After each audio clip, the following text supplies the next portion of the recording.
Hello everyone. आज की कहानी है बाबूजी के अंतिम दर्शन। सुनो तो, मेरे पास ये 500 का फटा पुराना नोट है। सब्जी वाला, दूध वाला, कोई भी इसे लेने को तैयार नहीं है। एक काम करो, आप ही इसे चला लेना। इसके बदले मुझे एक करारा नोट दे दो। आज मुझे सहेलियों के साथ पार्टी पर जाना है। कैलाश जी की बहू विशाखा अपने पति राजकिशोर से कह रही थी। तभी कैलाश जी, जो कि अपनी आदत से मजबूर थे, कुछ गलत होते देखते तो टोक देते थे। बेटे के जाने के बाद उन्होंने बहू को समझाते हुए कहा कि बहू, बच्चे बहुत शरारती हो गए हैं।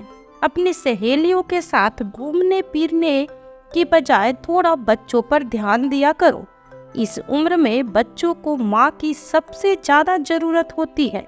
यह बात तो जैसे उनकी बहू विशाखा को काटने की तरह चुभ गई।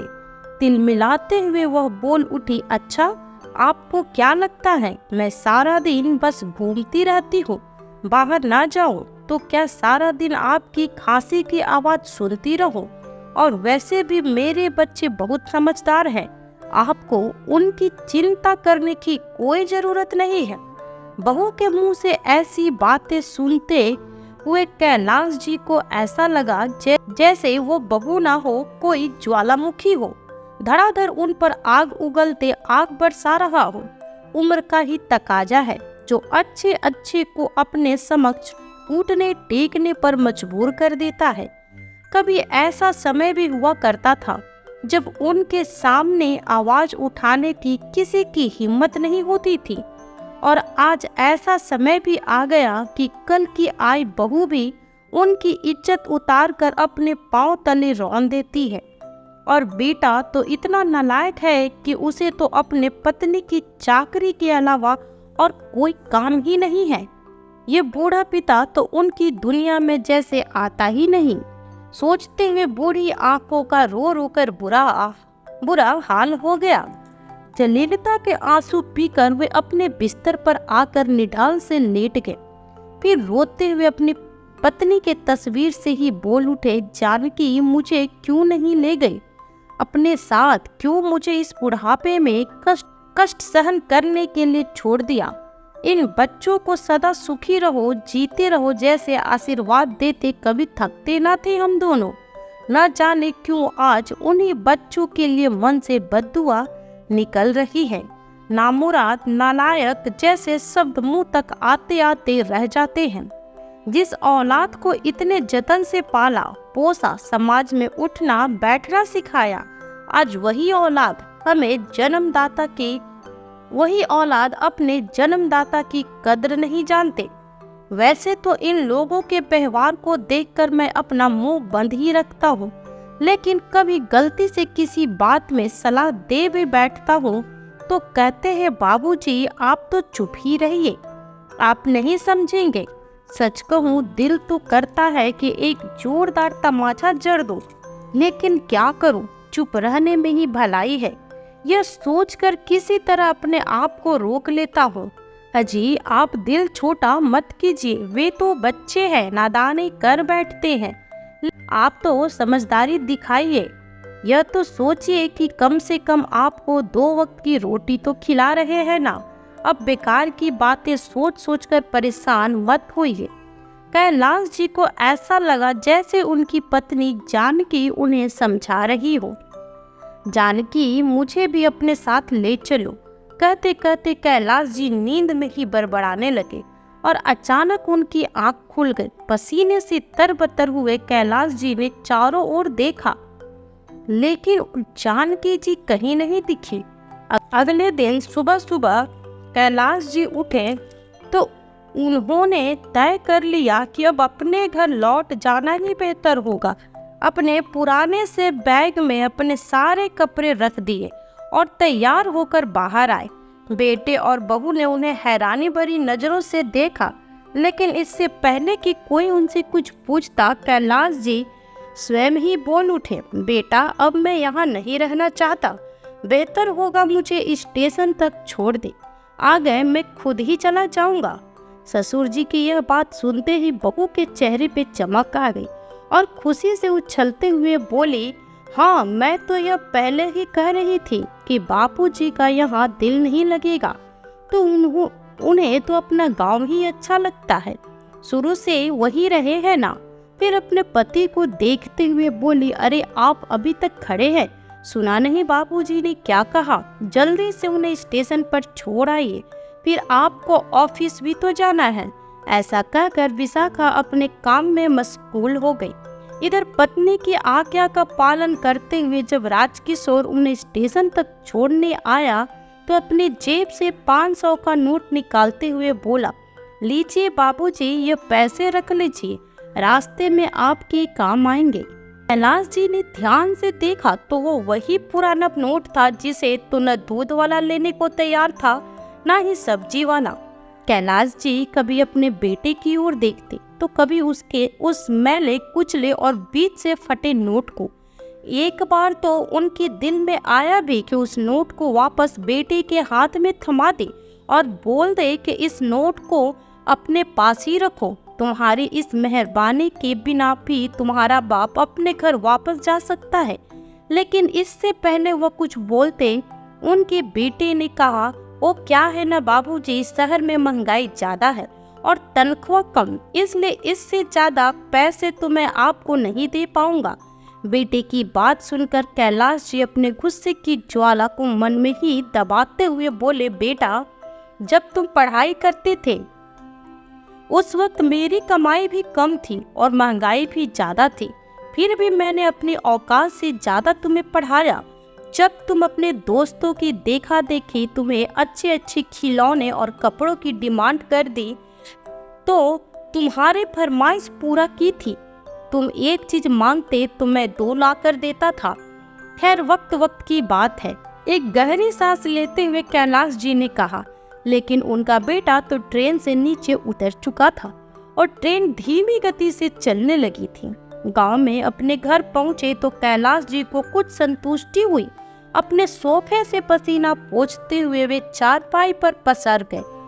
आह, कितनी शांति है यहाँ। लेकिन फिर से वही धुआं, उगलती अंगीठी, फिर वही अकेलापन। परंतु फिर भी इस बात का सुकून था उन्हें कि बिना किसी की 2 बातें सुने आराम से रोटी खा पाएंगे। मन करता तो भूख मिटाने को रोटी बना लेते, नहीं तो उदास भाव से लेटे रहते। धीरे धीरे उनका शरीर और अधिक ढलने लगा और तबीयत खराब रहने लगी। कभी कभी पड़ोसी मिलने आ जाते तो उन्हें दवाई वगैरह दे जाते।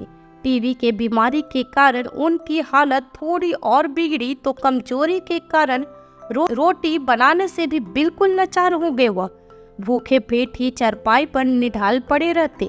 बेटे को फोन लगाकर पड़ोसियों ने खबर भिजवा दी, परंतु अपने ही परिवार में बस बेटे को पिता से मिलने आने की कोई आवश्यकता महसूस नहीं हुई।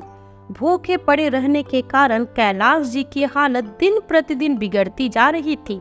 अब तो गांव के रिश्तेदार और पड़ोसियों ने भी उनके बेटे को खबर भिजवाना बंद कर दी, क्योंकि बेटे ने तो जैसे ठान ही लिया था कि अब तो अपने पिता के अंतिम दर्शन करने ही गांव आएंगे। फिर एक दिन उनकी हालत इतनी बिगड़ गई कि कैलाश जी ने बिस्तर पकड़ लिया। वह उठने और बोलने में भी पूरी तरह लाचार हो गए। पड़ोसियों ने उनके बेटे को फिर से फोन किया और खबर दी कि उनके पिताजी की हालत बहुत गंभीर है। यदि वे जल्द से जल्द उनके पास पहुंच जाए तो ही उनसे आखिरी बार मिल सकते हैं। इतना सुनकर उनकी बहू के मन में एक खुशी की लहर दौड़ गई कि चलो अब हमेशा के लिए रोज के झंझट से छुटकारा तो मिल जाएगा, नहीं तो आए दिन कभी खांसी तो कभी बुखार, कभी यहाँ दर्द तो कभी वहाँ दर्द। यहाँ अपनी जिंदगी में हम पहले से ही बहुत व्यस्त है, कौन सेवा करे चारपाई पर पड़े बूढ़े बाप की। विशाखा अपने पति के साथ बड़ी चहकती हुई गांव में पहुंची और घर के अंदर आते ही उसके चेहरे पर एकाएक संताप और शोक व्याप्त हो गया। वो फूट फूट कर रोते हुए अपने आंचल को ऐसे भिगो रही थी जैसे ससुर जी के जाने के बाद उसकी जिंदगी में भूचाल ही आ जाएगा। लेकिन गांव में आस पड़ोस के सब लोग जानते थे कि जिस बूढ़े ससुर को देवता मानने का दिखावा करते हुए उनकी बहू दहाड़े मार मार कर पूरा घर सर पर उठा रही है, उस ससुर को 2 वक्त की इज्जत की रोटी भी कभी कभी इससे ना खिलाई गई होगी। 2 घंटे रोने का दिखावा करने के बाद जब भूख लगी तो वह अपने साथ लाए तरह तरह के खाने की वस्तुएं, चिप्स, आइसक्रीम, सैंडविच का लुत्फ उठाने के लिए अपने कमरे के भीतर चली गई। चुप कर अपना पेट भरती, फिर वापस आती और वही ढोंग फिर से रचने लगी। कैलाश जी चारपाई पे निढाल पड़े हुए थे। हालांकि वो उठ या बोल तो नहीं पा रहे थे, परंतु सब कुछ देख और समझ पा रहे थे। वृद्धावस्था की पीड़ा को आज वो बहुत गहराई से महसूस कर पा रहे थे कि किस तरह उम्र के आखिरी पड़ाव पर आकर इंसान की स्थिति सड़क के किनारे पड़े कंकर की तरह अस्तित्वहीन हो जाती है। एकाएक खून के रिश्ते भी पराये हो जाते हैं। बीमार पड़े कैलाश जी को देखने के लिए पड़ोसी और रिश्तेदार सुबह से ही आ जा रहे थे। जैसे ही कोई घर के अंदर आने लगता तो तुरंत बेटा और बहू का मुंह लटक जाता। राजकिशोर लोगों से कहने लगता, क्या बताएं, अंतिम समय है, ज्यादा दुख ना ही पाए तो अच्छा, वरना हमें भी कहाँ नौकरी से इतना समय मिल पाता है। राजकिशोर ने अपनी पत्नी विशाखा से कहा, मैं तो कहता हूँ कि समय से बाबूजी को जमीन पर लिटा देते हैं, जाने कब बुलावा आ जाए। पति ने कहा तो विशाखा दहाड़े मार मार कर ऐसे आंसू बहाने लगी जैसे उसके ससुर जी सच में भगवान को प्यारे हो गए हो। बड़े इत्मीनान से कैलाश जी बहुओं का यह नाटक देख रहे थे। बूढ़े पिता को जमीन पर लिटाया गया तो देखते ही देखते पूरा गांव इकट्ठा हो गया। विशाखा कभी बाबूजी की टांगे दबाती तो वाहवाही लूटने के लिए कभी गीता पाठ करने बैठ जाती। पिता के लिए बेटे ने कफन का कपड़ा और लकड़ी की चिता भी मंगवा ली। कैलाश जी जस के तस लेटे हुए थे। शाम हुई तो सब लोग अपने अपने घर चल गए। बेटे और बहू जो अभी तक अच्छा बनने का नाटक कर रहे थे, सब लोगों के जाते ही अपनी असलियत पर उतर आए। आज तुम्हें क्या लगता है कब मुक्ति मिलेगी बाबूजी को? विशाखा ने अपने पत्नी से कहा तो राजकिशोर ने गहरी सांस छोड़ते हुए बोला, क्या मालूम, बाबूजी को मुक्ति मिले तो हम सारा जमीन जायदाद लेकर अपने घर चलते बने। तभी विशाखा ने अपने पति से कहा, लेकिन मैं आपको बता देती हूँ कि जो माँ जी का बड़े वाला हार है वह तो मैं ही रखूंगी, मुझे तो वो बहुत पसंद है। हाय, कब से इंतजार कर रही थी उस हार को पहनने का, मौका कब मिलेगा। आखिर वह घड़ी आ ही गई और माँ जी के भारी वाले कंगन बेचकर मैं अपने लिए नए डिजाइन के कंगन बनवा लूंगी। पता है आपको, मैंने तो सुनार के दुकान पर डिजाइन भी पसंद करके रखा है। बड़ी प्रसन्नता से बहू बोली। बेटी बहू की बातें सुनकर कैलाश जी का दिल अंदर तक आहत हो रहा था। उनका एक दिल तो हुआ कि चिल्ला चिल्ला कर पूरे गांव को अपने बेटे और बहू की असलियत बता दी, लेकिन उनके शरीर में जान ही कहाँ थे कि वह कुछ भी बोल पाए। पिता के पास बैठे बेटे और बहू आपस में विचार विमर्श करने लगे। उनका बेटा अपनी पत्नी से बोला, विशाखा, बहुत समय से हमारे घर में कोई बड़ा समारोह नहीं हुआ, लेकिन बाबूजी की मृत्यु पर हम गांव वालों को दिखा देंगे कि हम भी किसी से कम नहीं हैं। बाबूजी की 13वीं पर खाने की एक से एक चीज रखेंगे। इतने पकवान बनाएंगे कि लोग खाते खाते थक जाएंगे। कचौरी, पुलाव, मिक्स तड़का, दम आलू, शाही पनीर के साथ साथ मीठे में जलेबी, रसगुल्ले, खोए के पेड़े भी रखेंगे। अरे, खोए के पेड़े तो बाबूजी को बहुत पसंद थे। खाने में इतनी चीजों का नाम सुनते ही कैलाश जी के मुंह में पानी आने लगा। मन में एक विचार आया कि इन लोगों ने मेरी 13वीं मेरे जीते जी ही क्यों नहीं कर दी। मैं भी भर पेट खा लेता तो जीते जी मेरी आत्मा को अंदर तक संतुष्टि मिल जाती। इन पकवानों के स्वाद के लिए ना जाने कितने समय से मैं तरस रहा हूँ। उस स्वाद को याद करते ही एकाएक उनके मुंह से लार बह निकली। लार देखते ही बहू खुशी से बोले, अरे देखिए तो, अब तो बाबूजी के मुंह से लार भी बहने लगा है। और बड़े बुजुर्ग कहते हैं कि जब मृत्यु का समय हो और इंसान की लार निकले तो समझना अंतिम समय आ चुका है। अब तो बड़ी बेसब्री से कैलाश जी की मृत्यु का इंतजार किया जाने लगा। परंतु 4 दिन बीत गए। अब दोनों बेटे बहू कयास लगाने लगे कि आखिर बाबूजी की आत्मा अधर में क्यों अटकी है। हम सब लोग तो यही है, फिर बापूजी को किससे मिलने की इच्छा है जो प्राण त्यागने का नाम ही नहीं ले रहे। तभी गांव के एक बड़े बुजुर्ग, जिन्हें पूरा गांव मानता था, कैलाश जी का पता करने के लिए उनके घर आए। तो कैलाश जी का बेटा बोला, चाचा समझ नहीं आ रहा कि बाबूजी की जान कहाँ अटकी है। फिर वह बुजुर्ग बोला, बेटा कभी कभी कोई ख्वाहिश अधूरी रह जाने से भी जान नहीं निकलती। तुम एक काम करो, अपने पिता के पसंद की खाने की चीज बनवाओ और उन्हें खिलाओ, हो सकता है वही खाने की ख्वाहिश मन में रह गई हो। बहू ने फटाफट से रसोई घर में जाकर बाबूजी के लिए देसी घी में सूजी का हलवा बना दिया।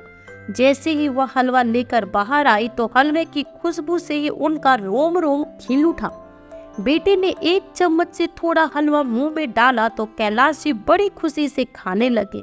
दोनों बेटा और बहू उन्हें बड़े चाव से हलवा खाते देखकर हैरान थे। देखते ही देखते पूरा कटोरा खाली हो गया, लेकिन ससुर के मृत्यु की प्रतीक्षा करती बहू के धैर्य की सीमा अब समाप्त होने लगी थी। बहू ने कहा, मैं तो अपना सामान पैक कर रही हूँ, अब हम लोग और ज्यादा यहाँ नहीं रुक सकते हैं। हम इतने निठल्ले थोड़ी ना हैं कि किसी के मृत्यु के इंतजार में अपना वक्त गवाते रहें। वहीं थोड़ा भोजन पेट में गया तो कैलाश जी के शरीर में जान वापस आने लगी। उनका शरीर कुछ हरकत में आ गया और थोड़ी बोलने की ताकत भी आ गई।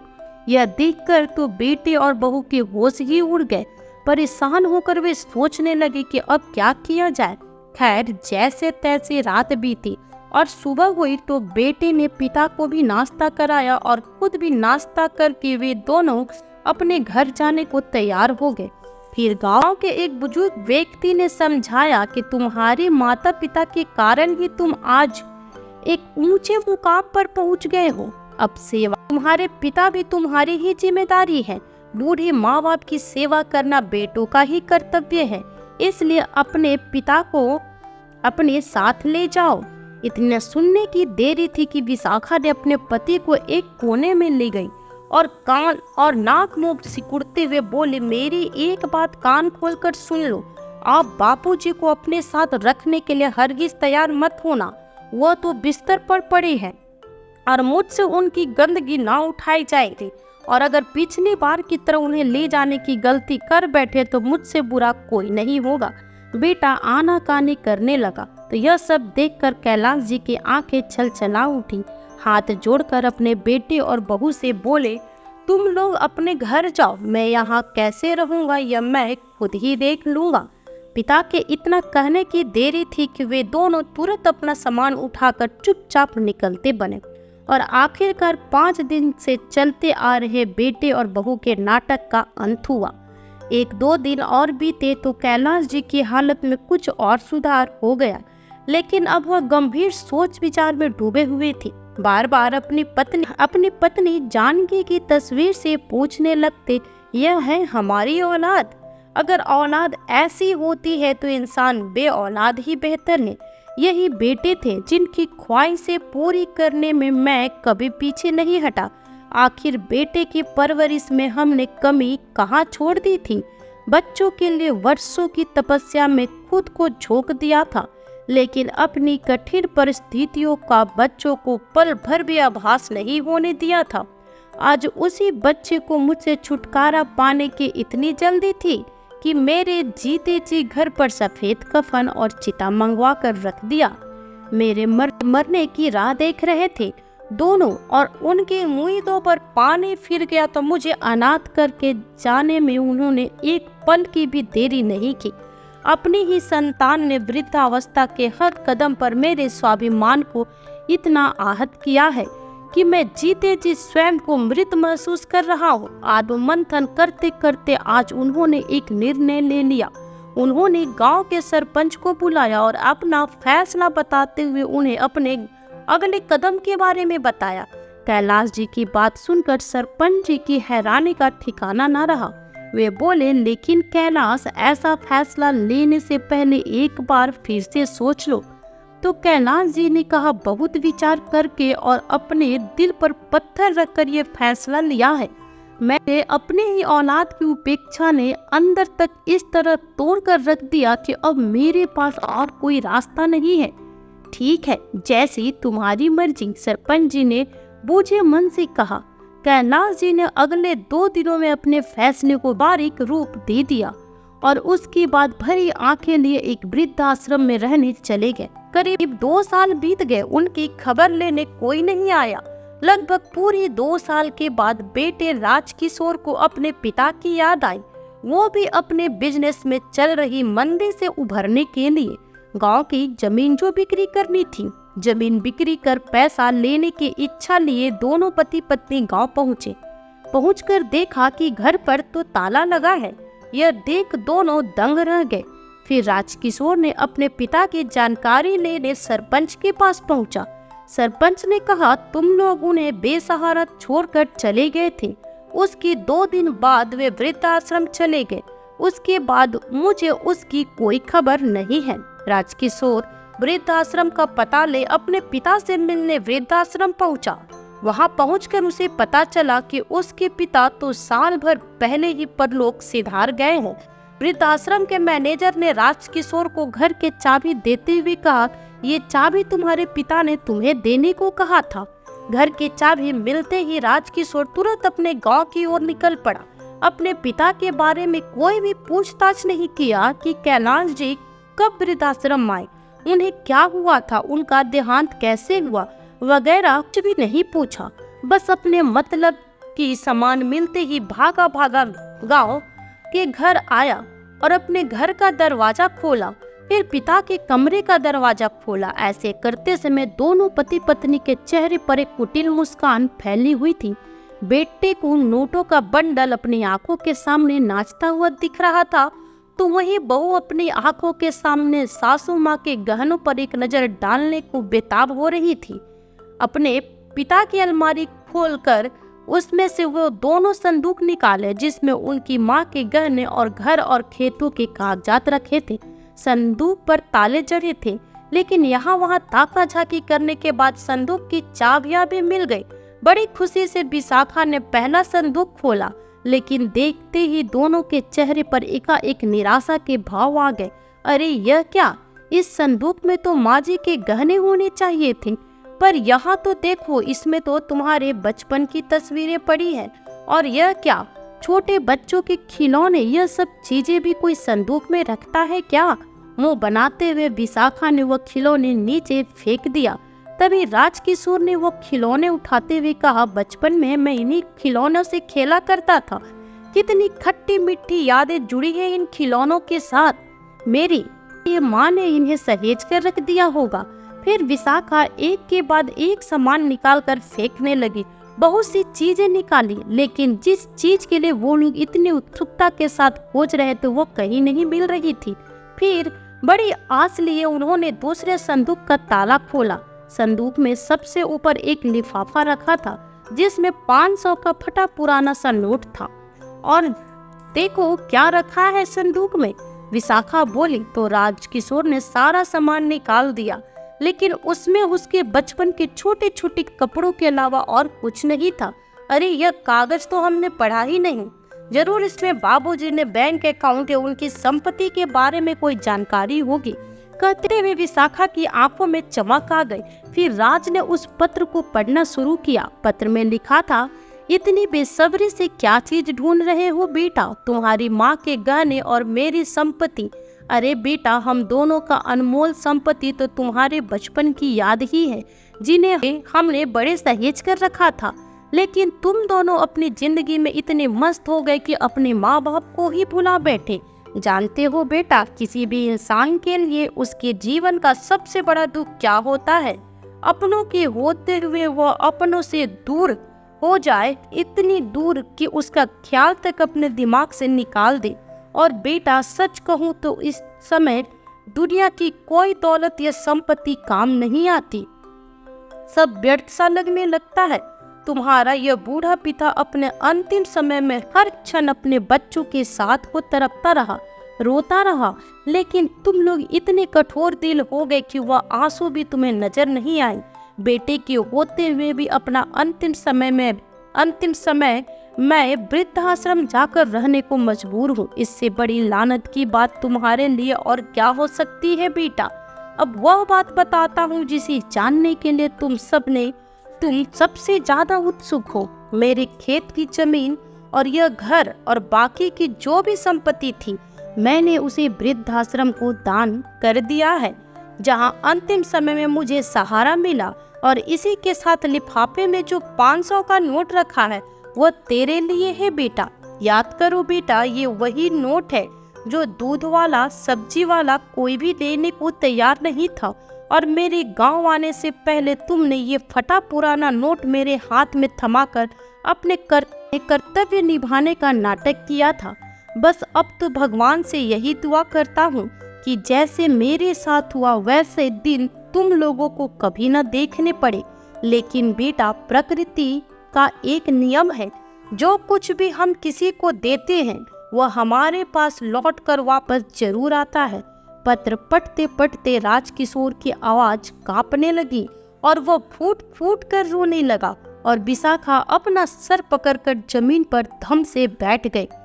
आज सच में उनकी जिंदगी में भूचाल आ चुका था, एक बहुत बड़ा भूचाल। तो दोस्तों, कैसी लगी आपको आज की कहानी? कमेंट करके जरूर बताइए। साथ ही लाइक एंड शेयर करना बिल्कुल ना भूलें। फिर मिलती हूँ आपसे न्यू वीडियो में एक नई कहानी के साथ। तब तक अपना ख्याल रखिए और स्वस्थ रहे। Bye bye.